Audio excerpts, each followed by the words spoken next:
Mira Voss had $41 and a dead husband's name when she stepped off the stage in Copperfield, Montana, and neither one was going to carry her through the winter. She had married Stefan Voss at 19 because he was steady and kind, and her mother said steady men were rare. He had been all of those things. He had also been unlucky in the particular way that only becomes clear after the fact, when you are standing in a lawyer's office in Billings being told that the sawmill he'd borrowed against was now collateral on a debt his brother had co-signed without Stefan knowing, and the debt had come due 3 weeks after the fever took him in October. The lawyer was a polite man who had gone to considerable effort not to look at her directly. She had $41 after the room, the stage fare, and the 2 weeks she'd spent too sick with grief to work.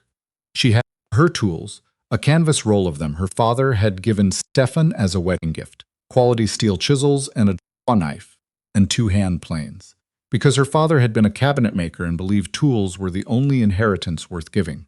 She had those and 1 good dress and 1 work dress, and the particular stubbornness of a woman who had learned young that no one was coming to fix things for her. The notice had been posted at the stage depot in Billings. She'd read it twice on a Thursday, standing in the cold with her bag at her feet. Mill hand and finishing carpenter needed. Stone Creek Lumber, Copperfield, MT, room and wages, serious inquiries only. J. Calloway. She had torn it off the board and put it in her coat pocket and bought a stage ticket with $9 of her 41. Copperfield was not much. It was a mining settlement that had grown sideways into a lumber town and hadn't fully decided which one it wanted to be. The main street was wide enough for 2 wagons to pass and muddy enough that passing required care. There was a general store, a feed merchant, a telegraph office, a saloon that had not yet been given a proper sign, and at the far end of the street, just past where the road bent north toward the tree line, a mill operation that announced itself by the smell of fresh-cut pine and the high, thin sound of the blade. Mira walked the length of the street with her bag over one shoulder and her tool roll under her arm and found the mill office around the back of the main building, a narrow room with a wood stove and a desk covered in paper. A man was behind the desk doing accounts. He looked up when she came in and did not say anything immediately, which she had learned to read as a recalculation in progress. He was not old, 40 or thereabouts, with the kind of face that came from working outdoors in mountain weather, not unkind but weathered flat, the way stone gets after long exposure. He had a pencil in his hand and dark eyes that assessed her without particular apology. "I'm here about the notice," Mira said. "The mill position." Something moved across his face. The notice said mill hand. It did. "You're a finishing carpenter." "I'm both." She set her tool roll on the corner of his desk and unrolled it without asking permission, because she had found that showing was faster than telling. 14 tools, each in its sleeve, each sharp. The 2 planes alone were worth more than most men's monthly wages. He looked at the tools. He looked at her hands, which were the hands of a person who had actually used them. He looked at the tool roll again, with the expression of a man who was revising something he had decided before she walked in. "Where'd you learn finishing work?" "My father. He was a cabinet maker in Pennsylvania. I worked his shop from the time I could hold a mallet until I was old enough to leave. And then I married a sawyer in Billings. He died in October." She kept her voice even. "His mill went with him. I'm here because I need work before the snow comes in." The man looked at her for a moment, then he looked out the small window at the yard where 2 men were stacking timber under a gray November sky. "I need someone who can true a door frame and hang a door that closes in winter and summer both," he said. "I need someone who can read a level and work to tolerance. I need someone who won't take offense at being corrected if they're doing something wrong, and someone who can keep up with what this operation demands. I can do all of that. The work is hard. I walked off a stage this morning with $41 and no prospects," she said. "I know what hard is." He looked at her for a long moment. Then he looked at the tool roll again. Then he said, "There's a room above the drying shed. Small. It gets cold at night. That's fine. Wages are $8 a month, board included." "That's acceptable." "I have a daughter," he said. "She's 12. She keeps to herself. I don't need you to manage her. I won't bother her if she doesn't want to be bothered." He set the pencil down. "What's your name?" "Mira Voss." "James Calloway." He did not offer his hand. "Start in the morning. I'll show you the shed tonight." "I can start now," she said. "There's still 2 hours of light." He looked at the window again, at the men in the yard, at the timber stacked under the gray sky. Then he said, "All right, come on then." The room above the drying shed was small and warm in a way the rest of the world was not, heated from below by the green wood sweating out its moisture. There was a cot, a wooden crate, a nail on the wall, a window that looked out at the mountain. She set her bag on the floor and sat on the edge of the cot for exactly as long as it took to catch her breath and look at the room plainly, the way she had learned to look at rooms she was going to live in. Not with hope, not with disappointment, just with the practical eye of a woman taking inventory. She was still breathing when she stood back up and went to find what needed doing. The first week was a matter of being tested without anyone admitting that was what was happening. James said little.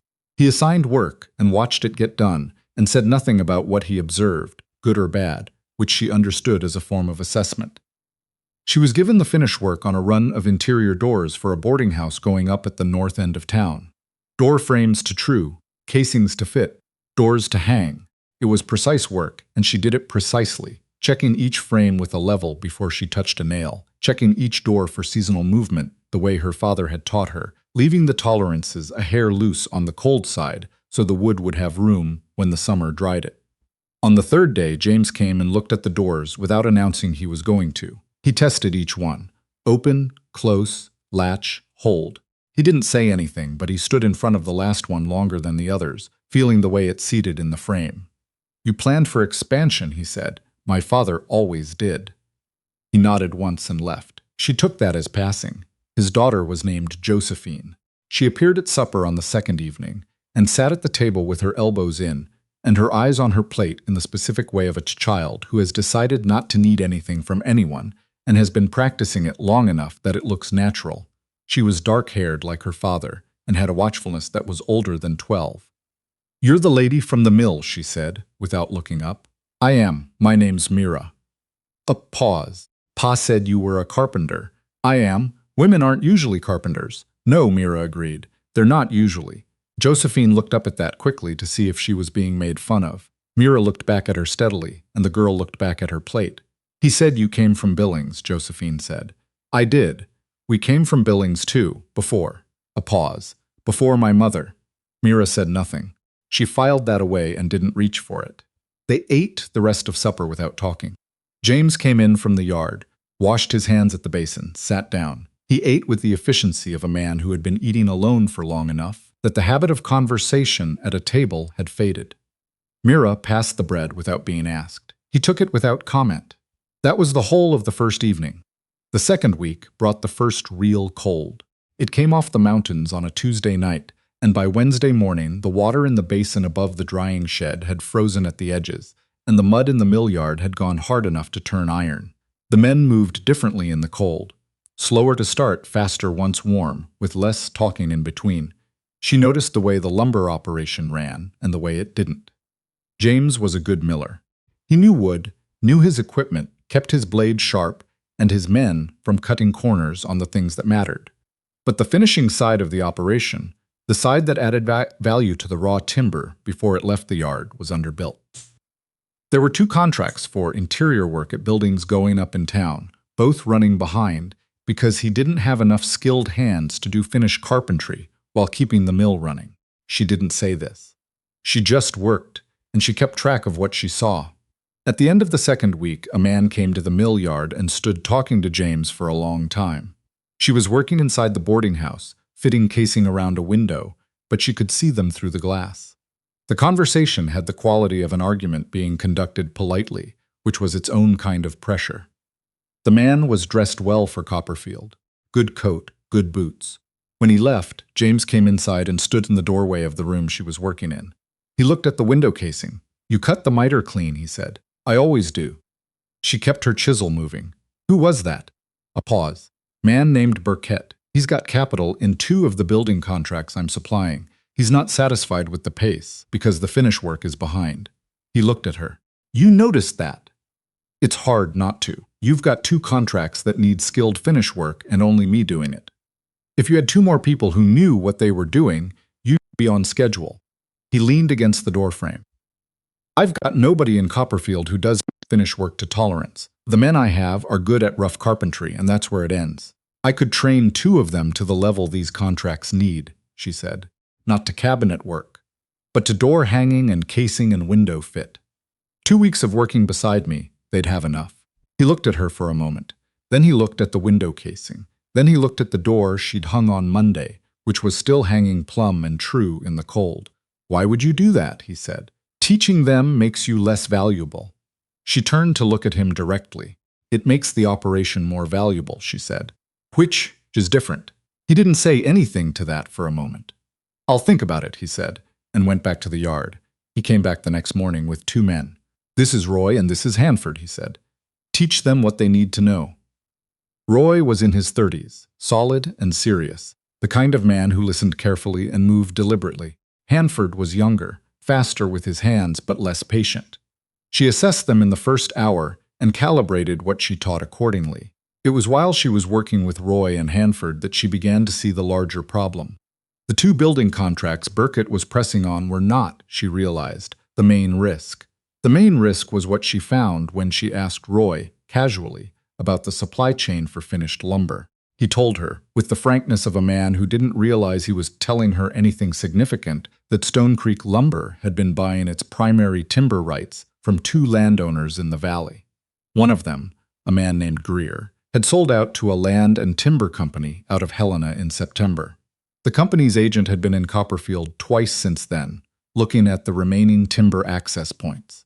You know the name of the company? She asked Roy. Cascade Resources, he said. They've been buying up timber rights all the way down the valley since summer. She filed this away and said nothing more about it. That evening, when Josephine had gone upstairs and the house had gone quiet in the way it did after 8 o'clock, she sat at the kitchen table where she'd taken to doing her own notes after supper, and she thought about timber rights and supply chains and a man named Burkett who had come to the yard twice now. James came in from his last check of the mill and saw her at the table and paused. You're working late, he said. Thinking, she said. Not working, she looked up. Do you know Cascade Resources? He stilled. It was a small thing, barely perceptible, but she had learned to read the stillness in this man. Where'd you hear that name? He said. Roy mentioned Greer sold to them. James set his lantern on the counter. He stood with his hands at his sides in the way she had come to recognize. Not hostile, just a man carrying something he hadn't decided yet whether to put down. They've made an inquiry, he said, about the North Timber rights. The parcel along Stone Creek that I've been cutting for 3 years. An inquiry is not an offer, she said. It's the beginning of one. He pulled out the chair across from her and sat down heavily. Greer held those rights jointly with me for 2 years. When he sold to Cascade, I lost the shared access agreement. I've been operating on my own rights since October, but the north parcel alone is not enough to supply the mill at full capacity. What happens if you can't supply at full capacity? I lose the Burkett contracts. I'm operating at a loss before spring, and Cascade knows this. He looked at her. I expect they do. The kitchen was quiet. Outside, the wind had picked up from the north in the way it did here in November. Not the angry wind of a coming storm, but the steady cold wind of a mountain winter settling in. What else do they want? She said. Besides the North Timber rights. James looked at the table. Water access, he said. Stone Creek itself. The creek runs through my property and 2 others in the valley. If they own the timber rights along the upper creek, they effectively control the log drive route for anyone operating downstream. She was quiet for a moment. So it's not about the mill, she said. It's about the valley, he said. That's what I think. She turned her pencil over in her hand, a habit she'd picked up from the work, always having something to hold while she thought. Do you know the other 2 properties the creek runs through? Hester Mead, 1/4 mile south. She runs cattle. And a man named Connell, who's been trying to get a small shingle mill going for 2 years and hasn't managed it yet. Are they under the same pressure? I don't know what they know. They should know, she said. He looked at her with the expression she'd been seeing more frequently since the conversation about Roy and Hanford, the recalibrating look. You're suggesting I go to them. I'm suggesting someone should. We're not in the habit of it out here. He said it without pride, just as a fact. People keep to their own operations. And Cascade is counting on that, she said. He was quiet for a long time. The lantern between them made its small, steady sound. Outside, the wind pressed against the side of the house, and Mira thought about her father's shop in Pennsylvania, the smell of sawdust and linseed oil, The way he had always said that wood worked best when you understood what it was trying to do on its own and worked with that instead of against it. "I'll think about it," James said finally. "All right," she said. She made a note in her book and closed it. "The Burkett contract for the boarding house will be done by Friday. If Roy can keep Hanford focused in the morning, the window work on the second floor goes faster." He looked at her. Then he looked at the closed notebook. Then he said, "Thank you, Mira." She had learned that he meant things when he said them. "Good night," she said, and went up to the drying shed. She went to Hester Mead herself. She did not tell James she was going, because she suspected he would feel it was his place to go, and would take twice as long to do it while he decided. She went on a Saturday morning when the mill was quiet, following the south track in the cold, her breath coming in clouds, the mountains white above the tree line. Hester Mead was a woman of about 50, with the particular authority of someone who had been managing things alone, long enough that it no longer occurred to her that other arrangements were possible. She was in her cattle yard when Mira arrived, doing something with a gate hinge that required a mallet, and she stopped and looked at Mira with the frankness of a person who did not see many visitors and was not going to pretend otherwise. "You're the woman James Calloway hired," she said. "Mira Voss," she said. "I'm sorry to come without notice." "Come inside then. I'm done with this for the morning." They sat at Hester's kitchen table over coffee that was strong enough to stand a spoon in, and Mira told her what she knew. Not with alarm, not with drama, just the facts. Cascade Resources, the timber rights, the water access, the pattern of what they were buying and when. Hester listened without interrupting. When Mira finished, Hester looked at her coffee cup. "I've had one inquiry," she said. "Man came by in October about the south pasture and made a comment about the creek frontage that I thought was odd at the time." "How odd?" He asked if I'd ever considered selling the water access separately from the land. Hester said it flatly. "I told him the creek ran through my property and wasn't for separating." "That's exactly right," Mira said. "Did he seem satisfied with that?" "He seemed like a man making a note." Hester looked up. "What are you thinking?" Mira told her about the idea that had been forming since the conversation with James. A shared timber access agreement, formally documented, covering all three properties. Not a sale, not a transfer of rights. An agreement between neighbors that established collective use of the creek route and the timber access roads that crossed each property. Something that would require Cascade, if they did acquire any one piece of the valley, to negotiate with all three landowners to make the water access usable. "You'd be making it expensive for them," Hester said. "I'd be making it complicated," Mira said. "Expensive follows." Hester looked at her for a long time. "You've been in Copperfield 3 weeks," she said. "I have. And you're here telling me about my water rights." "Somebody has to," Mira said. "I'd rather do it now than after the fact." Hester was quiet. She turned her coffee cup in her hands. Then she said, "What about Connell? He's particular." "I know. I was going to ask you to come with me." Hester looked at her with something that might have been amusement, though it was the restrained kind. "You were going to ask me to vouch for you with a man I've known for 6 years, to a plan you've been thinking about for less than a week. If you'd prefer to lead the conversation with Connell, I'll follow," Mira said. "I don't need to be the one who says it." Hester considered that. "No," she said after a moment. "I think you should say it. He needs to hear it the way you say it." She stood and got her coat from the hook. "Come on, then. Let's see if the man's home." Patrick Connell was home. He was also suspicious of the visit, suspicious of Mira specifically, and made his suspicion clear in the way certain men did, not rudely, but with a constant low-level resistance that required every statement to be earned twice. He was in his mid-40s, lean, with the failed optimism look of a man whose shingle mill had been almost working for longer than he'd told anyone. Hester's presence helped. Connell clearly respected her in the way people respected someone who had outlasted difficulties they hadn't managed themselves. He listened to Mira's account of Cascade Resources with the expression of a man who didn't want to believe it and knew he probably should. "You're saying they want the creek route," he said. "I'm saying controlling the creek route was the logical reason for the pattern of what they've been buying," Mira said. "I could be wrong about the intention. I'm not wrong about the pattern. If they own the upper timber rights and I can't run logs down Stone Creek." Connell said slowly, "My operation is done before it starts." "Yes," she said. He was quiet for a while. He looked at Hester. "You're agreeing with this?" I had a man in October asking to buy my creek frontage separately, Hester said. Draw your own conclusions. Another silence. He looked at his hands, at the table, out the window, at his not-quite-finished mill in the near distance. A three-way access agreement, he said. What does that look like in writing?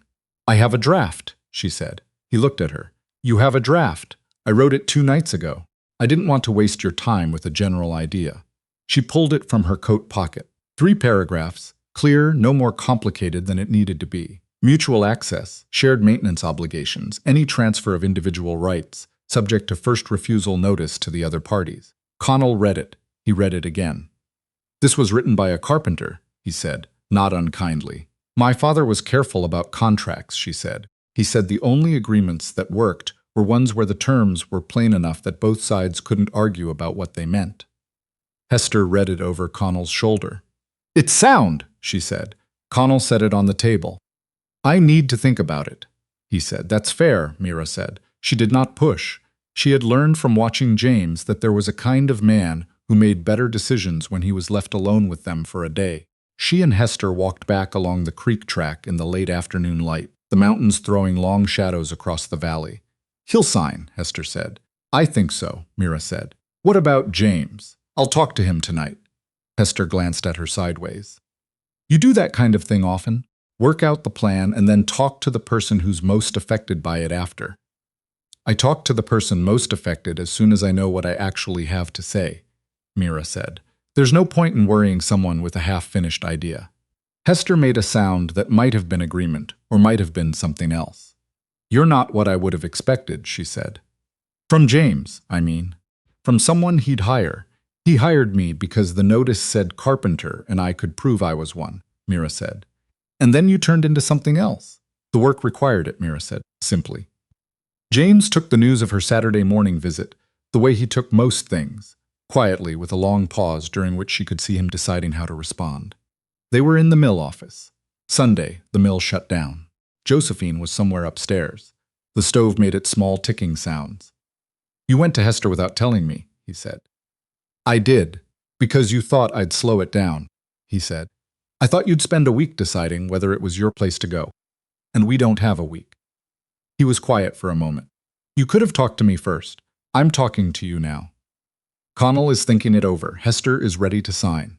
If you want to do this, I need to know before Tuesday. He looked at the draft agreement she'd put on the desk in front of him. He read it in the same way Connell had, carefully, twice. He was a thorough man. She had noticed this about him from the beginning. He did not make decisions fast and then defend them. He sat with things. The first refusal clause, he said. If one of you sells, the others have 30 days to mat the offer or agree to the sale. It keeps Cascade from buying one piece quietly and then using it as leverage on the others before anyone realizes what's happening. Who wrote this? I did. He looked up. She did not look away. He looked back at the draft. My father was particular about contracts, she said. You said that. He turned the paper over, checking the back. He taught you well. He taught me everything useful. James set the draft down. He turned his pencil over in his hands, the same gesture she did with hers, she realized, and didn't know what to make of that. Cascade will know we've done this, he said. Once all 3 of us sign, it gets filed at the county clerk. It's public. Good, she said. You want them to know. I want them to know before they've committed resources to a strategy that depended on us not doing this. It changes their calculation. He looked at her. You think like a business person, he said, not like a carpenter. I think like my father's daughter, she said. He ran a shop, not just a bench. There's a difference. Something shifted in James's face. The closed quality he carried, the shuttered window quality she'd been reading for 3 weeks, opened slightly. Not much, but enough to notice. All right, he said. I'll sign. Connell signed on a Wednesday. The 3 documents, one for each party, went to the county clerk in Copperfield on a Thursday morning, filed by Hester Meade, who drove her own wagon in at 7 in the morning because she said she had errands in town anyway, and someone might as well do it efficiently. 2 days after that, Burkett came back to the mill. Mira was working in the yard when his buggy came in. She stayed where she was, checking the tolerance on a set of window sashes for the building going up east of the main street. She could hear the conversation between Burkett and James from 30 feet away without trying. Burkett's tone was different this time. less impatient. She had been in enough conversations in her father's shop to recognize the register of a man who had received news he had not expected and was recalculating without wanting to show it. "I heard you filed some kind of agreement," Burkett said. "Creek access agreement with the neighboring landowners," James said. "Yes." "What prompted that?" "Common sense," James said. "It was the kind of thing that should have been done years ago." A pause. Burkett said something she didn't catch. James said something short in return. She did not strain to hear. She went back to the window sash. When Burkett's buggy left, James came and stood near where she was working. She kept her attention on the sash. "He knew about it before he got here," James said. "I expected he would," she said. "Copperfield is small. He wasn't happy. He's not supposed to be happy. He's supposed to know it's not as easy as it was last week." She set the sash down. "Is he still interested in the supply contracts?" "He didn't say he wasn't." "Then nothing material has changed. He still needs the lumber. You still have it. What changed is that he can't use Cascade's position on the timber rights to squeeze you on the price." James looked at her for a moment. "You thought that through," he said. "It was the obvious next step," she said. "He wasn't pressing you on the pace because he cared about the pace. He was pressing you because he knew you were exposed on the supply side, and he was testing how far that exposure went." James was quiet. He looked out at the mill yard, at the cut timber stacked in the cold afternoon light. "Mira," he said. She looked at him. "What you've done for this operation in 3 weeks." He stopped, started again. "It's more than I hired for. You hired for a carpenter," she said. "There were complications." "I helped with the complications." He almost smiled. She could see it at the edge of his expression, small and genuine. "That's one way to put it," he said. December arrived, and Josephine began leaving her book on the kitchen table in the evenings. It happened gradually, the way things happened with Josephine, not announced, not explained, just present one day in a way it hadn't been before. The book was there. Then she was there beside it. Then she was there asking Mira questions while she sewed, small practical questions at first, about tools and wood, and how you knew a piece was true. One evening she asked about Stefan. She didn't ask directly. She asked sideways, the way 12-year-olds sometimes did. "Did you always know what you wanted to do after you left your father's shop?" Mira kept her needle moving. "I knew I wanted to keep working with wood," she said. "The rest I figured out as I went. My mother wanted to go back to Billings," Josephine said. She said it to the tabletop. "Before she got sick, she wanted to go back, and Pa said they'd go in the spring, and then she was gone before spring." Mira did not say anything for a moment. She tied off her thread. "Do you want to go back to Billings?" she said. "No." Josephine turned her cup in her hands. "I don't think it would be the same." "No," Mira agreed. "It wouldn't be." The girl was quiet for a while. "Does it get less?" she said. "Losing someone. Does it get less?" Mira thought about Stefan's steady hands and his unlucky brother and the lawyer's office where nobody looked at her directly. "It gets different," she said. "Not smaller. You just get bigger around it, so it takes up a smaller proportion." Josephine thought about this with the seriousness of someone who had been given an answer that was harder than the one she'd hoped for and was deciding whether it was better or worse for being true. "Okay," she said. Just that. She stayed at the table until Mira finished the mending, and then she went up to bed. James came in from the yard a few minutes later and saw the cup Josephine had left behind, and then looked at Mira. "She was here a while," he said. "She was." He picked up Josephine's cup, turned it in his hands. "She doesn't usually stay." "I know." He looked at the empty doorway where she had been. Mira watched his face without being obvious about it. Something working in him that was not quite grief and not quite relief, but somewhere between. "She's going to be all right," Mira said quietly. He looked at her. "How do you know?" "Because she asks real questions and she listens to the answers." He held the cup for another moment, then set it beside the basin. He did not thank her. She didn't need him to. Some things were better left in the space between people without being named. January came in hard. There was a storm in the second week that locked the valley under 3 feet of snow and kept the mills shut for 4 days.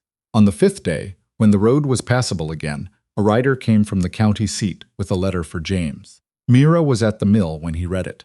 She saw his face while he read, and she did not ask immediately, because she had learned that he needed a moment between receiving difficult news and being able to talk about it.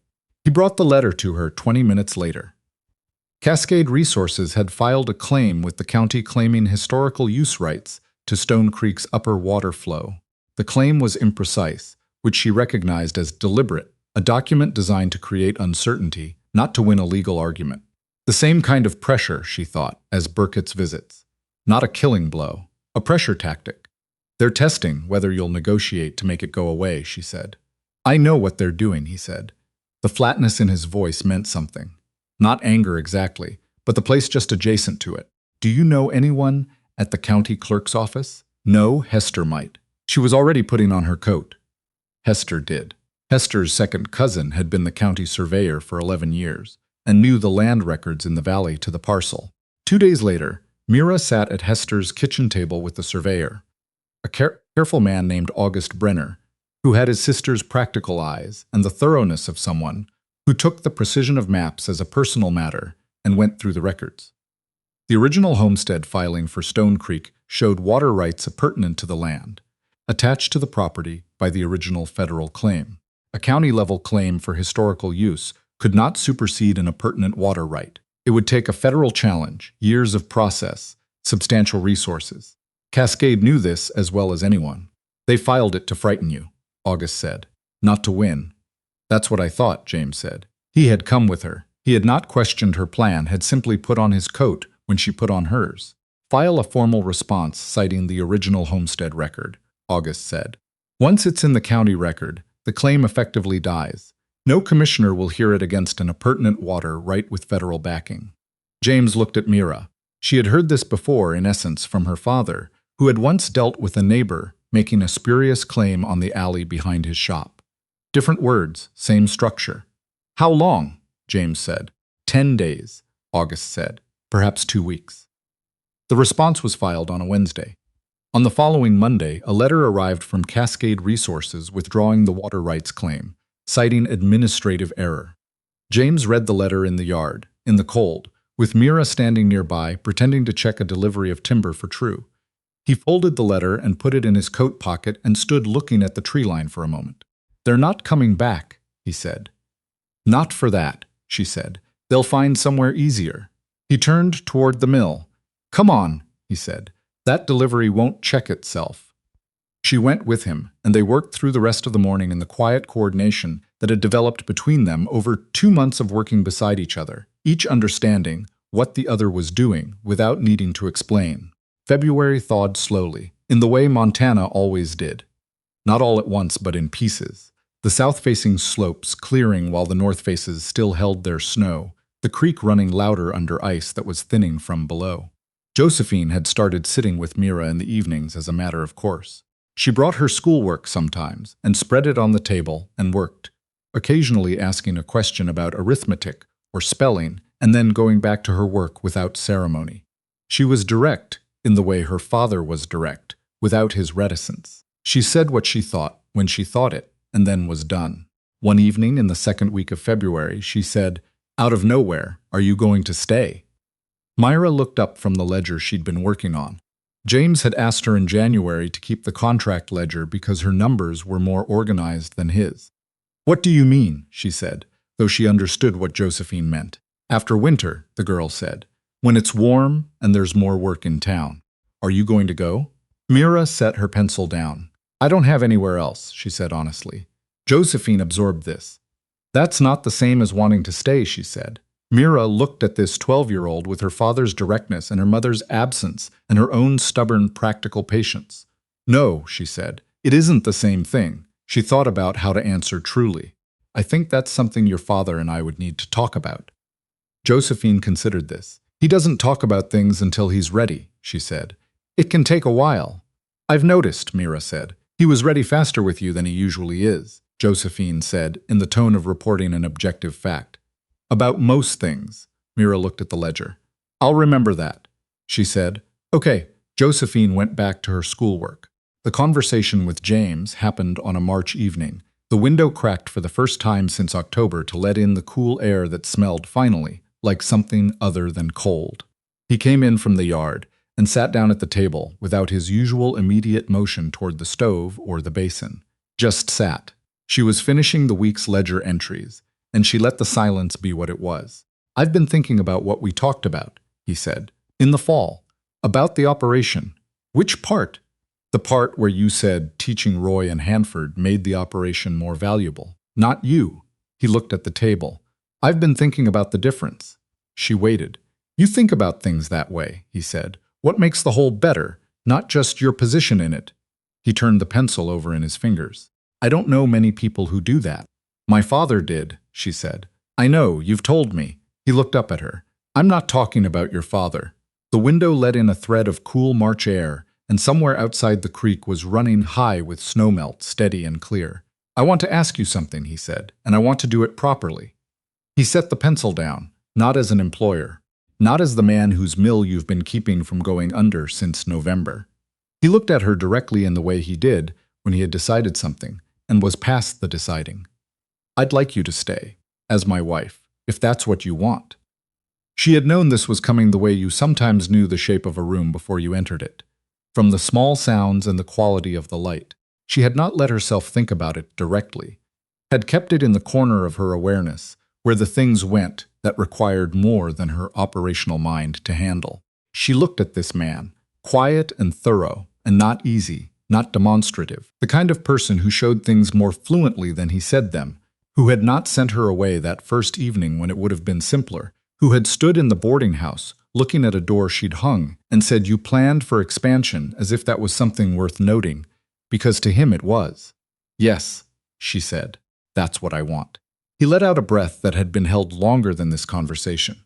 He reached across the table and put his hand over hers. She turned her hand over and held his back, and they sat that way while the March air moved through the cracked window and the creek ran high outside. It was not a large moment as moments went, but it was real in the way that real things are. Not composed, not arranged, just what it was. Josephine figured it out on her own, the way Josephine did most things.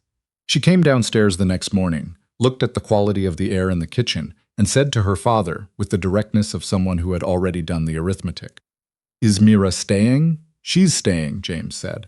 Josephine looked at Mira. Good, she said, and sat down and asked what was for breakfast, which Mira found the most characteristic thing she could possibly have done. They were married in April. Small, practical, the way both of them preferred. Hester came and stood in the front row with her arms folded in the way she had of being present without making a production of it. August Brenner came because Hester brought him, and he shook James's hand with the air of someone investing in a good outcome. Connell came and stood near the back and afterward found Mira near the door and said, with the reluctance of a man making a concession he hadn't planned on, The shingle mill's running. Thought you'd want to know. She said she was glad, and she was. Roy and Hanford attended because James invited them, and because they had, in the quiet way of men who work closely with someone over hard months, become something more than employees.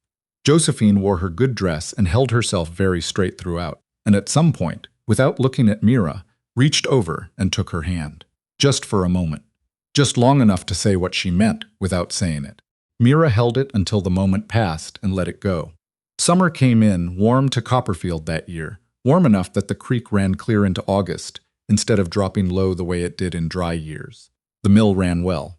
The Burkett contracts finished on time, and there were 2 new ones behind them, partly because word had moved, the way it did in small places, that Stone Creek Lumber's finish work was reliable. She had built that. She knew it without needing it acknowledged. On a July afternoon, she was in the mill yard checking a delivery of cedar when Josephine came out of the house and across the yard with the particular focused walk of a child on an errand. She handed Mira a piece of paper without ceremony. A man left this for Pa, she said. Pa's in the North Field, but I thought you should see it. It was a letter from Cascade Resources. 1 paragraph. They were, it said, interested in purchasing Stone Creek Lumber as a going concern, if Mr. Calloway was amenable to a conversation. Not the land, not the timber rights, the mill itself offered as a purchase. Mira read it twice. Josephine was watching her. What does it mean? Josephine said. It means they couldn't take what they wanted, Mira said, so now they want to buy it instead. Is Pa going to sell? Mira folded the letter. No, she said. But it means we've built something worth buying, which is a different thing than it was in November. Josephine thought about this. Is that good? It's very good, she said. She put the letter in her pocket to give James when he came in from the field. Around them the mill sounds continued. The blade, the stacked timber, the men moving in the yard. Connell's shingle mill was running a half-mile south, and she could hear it faintly in the right wind. The creek moved along the eastern boundary of the property, cold and steady, belonging to the people it had always belonged to. She had come to Copperfield in November with $41 and the tools her father had given her husband, and she had worked and watched and built and held on. And the holding on had done what it always did when you held on long enough and worked with the grain of things instead of against it. The cedar in the delivery was good. She checked the last plank, marked the ones with knots, set the tally sheet down for Roy. There was still work to do. There was always still work to do. She went to find her husband and tell him what their mill was worth.